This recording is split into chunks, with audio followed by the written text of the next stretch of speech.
Building the PBX Part 3 dial plan. In this section, we'll cover building the dial plan for our Asterisk PBX system.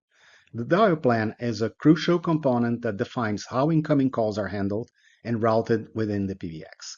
It acts as a traffic controller, interpreting dialed numbers and directing calls to the appropriate destinations or applications based on predefined rules and patterns. Proper configuration of the dial plan is essential for enabling various call features and functionalities within your Asterisk-based telephony solution. The dial plan in Asterisk is built using the extensions.conf file. It defines extension format, context, priorities, and the call flow between contexts. The dial plan handles dialing between extensions, dialing external numbers, incoming calls, voicemail integration, and conference rooms. Understanding the dial plan is crucial for configuring and managing call routing within the Asterisk PBX system. The dial plan configuration for extensions in Asterisk is defined on the file /etc/asterisk/extensions.conf file. This file contains the rules and instructions that determine how incoming calls are routed and handled by the Asterisk system. It's a crucial component of the Asterisk setup, and it defines the behavior and functionality of the PBX, including call forwarding, voicemail, interactive voice response, and others. Proper configuration of this file is essential for ensuring that your Asterisk PBX system operates as intended and provides the desired call handling capabilities. This slide illustrates the call flow within the Asterisk PBX system. An incoming call can arrive through various channels, such as IX, SIP, or DADI. The context for handling the incoming call is defined in the configuration file corresponding to the incoming channel. So here we have this channel called XLite, and we have this context called from internal, right? This is very important. So the incoming call is arriving on Asterisk, and we have this context. We have this context defined on the DADI channel, on a SIP channel, or any Asterisk channel will have this context configuration. So, okay, the XLite have made a call. So the context is from internal. Now in the extensions.conf, so this is the SIP.conf, and this is the extensions.conf, right? In the extensions.conf, the system will look, hey, where is from internal? Oh, from internal is here. So these are the extensions available. So the system will search the extensions available only in the from internal context. So this is the glue between the channel and the dial plan file, the extensions.conf. In an Asterisk PBX system, call processing involves several configuration files working together. So we are seeing here the chandaddy.conf file defining the incoming call channels, the digital channels, and the sip.conf defining the arrival of, let's say, SIP channels, SIP trunks. So here we have the context incoming on our chandaddy, and here we have the context default on our SIP channels. So any call arriving on this digital card, let's suppose it's an E1 card or a T1 card. In this case, it's actually an FXS. It's an analog card. So any call arriving on this analog card connected to a wall jack will arrive on this context here on the extensions.conf in the incoming context. So we are using the extension start. So any call arriving from our analog channel will use the operator variable. The operator variable here points to SIP/4000. So this call will arrive on SIP/4000 on this phone. On the SIP.conf here, in the other hand, on the SIP.conf here, we are using the context default. So we are going to, if the 4001 dials something like I want to dial 4002, if the context is default here on the channel file, it will start looking at the default context and it will try to find an extension on the default context. So always, the context is defined on the channel and use it on the extensions.conf. The extensions.conf, the system looks for extensions in the context of the channel. So this is crucial, really crucial, because if you want to understand what's going on with your call, you need to understand which context are you using on your current channel. Once you discover your current context, go to the extensions.conf file and find the extension that is being triggered by the number dialed. So this slide is probably the most important of the whole training. If you understand this slide, you understand how Asterisk works. In this extension configuration guide, we will cover the syntax for defining extensions and the different types of extensions and priority labels supported in Asterisk. The syntax for defining an extension is extend equals a number or a name, comma, priority and label, plus, minus, and offset, the alias, and the application. Extension types. The format specifies the type of extension. The number S is for context entry point, right? Same as previous extension. You can have a numeric extension. You can have an alphanumeric extension. You can mix the extension and the caller ID for a match, and you can use pattern matches.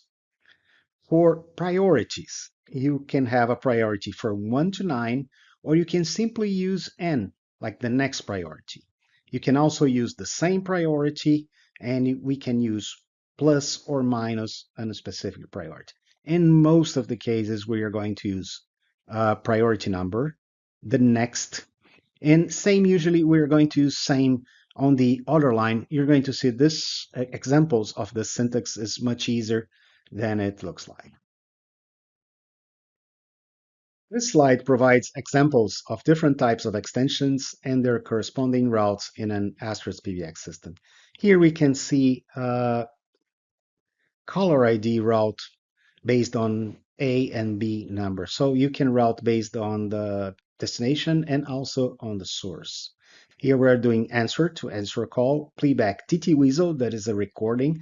It's a standard recording on Asterisk, and finally a hang up. Here we can see an example of using the same extension. I love the same extension. I use it very often. So we use extend equals 8000, comma 1, comma answer, then same, so same extension 8000, and then we use just the n, next, playback, next, hang up. It's much easier because you can add new instructions without renumbering the priority. So most of the cases you're going to use this structure. And the S extension is something that many people struggle. This is often used only for, let's say, analog lines. In an analog line, you don't know the destination number because you're receiving a call on an analog line, but there's no number unless you have, let's say, caller ID identification or destination number identification. In an analog line, you don't know. Sometimes when you send a request and you don't know the number with an empty number, Asterisk will trigger the start extension, right? So for analog lines, this is very usual. On this slide, I need to show you the pattern characters. So what is a pattern? You start, let's say, a pattern match for a character. Any pattern starts with an underscore. This is required. Then you can use X for any digit 0 to 9, Z for any digit 1 to 9, and N for any digit 2 to 9. Point means one or more digits, and exclamation mark 0 or more digits, mainly used for ISDN. And in brackets, you can use any digit in brackets or certain sequence here. So common use case, 7-digit local numbers and XXXXX. Long distance, underscore 1 and XX and XX, so much. 011 point international calls. X point, any number with any length. This is like a wildcard. Some affix extension parameters. So we have a pattern match 61XX It goes from 6100 to 6199, São Paulo, let's say. 713XX, 710 to 7399, 7049, 70 to 7099, 7400 to 7999. And finally, 90000 to 99999. So 8 digits. So these are the patterns. Very easy. I don't think you have any problems or issue using pattern matching. This is another example of pattern match using. So we have Office extensions. So extension is underscore 61XX for São Paulo, 63XX for New York. And here we are using a variable called $extension. So this will call dial SIP slash and the extension. And the extension here is, let's suppose the user has dialed 6101. The extension here will be 6101. So you can use patterns and the extension variables to create very simple dial plans to connect any city in the world. Asterisk has several core extensions that serve different purposes in call handling and processing. Let me explain them one by one. Sometimes you're going to use this as special extensions. S is the start, the default entry point when you don't have a destination. I is invalid endpoint handler. It's used mainly on IVRs. Hang up if you want to post-process a call after the call ends. T, timeout. It's a response timeout handler. So if we have a timeout, we are going to use this timeout. Absolute timeout is when you dial and rings and nobody answers. So we can use this T, the absolute timeout, and operator to transfer to the operator. There are some special purpose extensions like A, key handler in voicemail, fax for fax tone detection, talk, background speech detection. We are going to see speech. There are a few more that were added along the time, right? This is an example. So we have extension and voicemail. S, the start one answer, start when called. I, if someone dial any invalid extension trying to manipulate the voicemail, you can do a playback invalid. After the hang up, we are doing the hang up. If we have a timeout, we are doing a playback of goodbye on timeout. And O for operator, we are using dial SIP slash operator. So in a context, you can provide not only the patterns, the extensions, numeric and alphanumeric destinations. You can use this special core extensions to handle these cases of timeout, operator, hang up, invalid number, detection of fax, detection of speech. There are many interesting cases where these extensions are very useful. In Asterisk, there are different types of variables that can be used. Global variables are defined using the set global variable equals context. They are available through all contexts and calls. For example, set global operator equals SIP slash operator. Channel variables. Channel variables, they exist for an existing channel, right? So you have a channel variable like extension. It is valid only for one specific call, one specific channel. Context is a channel variable. Caller ID is a channel variable. Is call specific, right? And then later we have this application variables. These variables are made available for one specific application. The dial application allows you to see many of these variables like dial time, answer time, dial status, channel available, congestion, no answer, and busy. So some applications also make some variables available. All of these variables here are actually made available by the dial application. This slide provides an example of an incoming call handling logic in Asterisk. In the first place, we set the global variable last call. It will be available for all calls. And then we check the dial status of the call.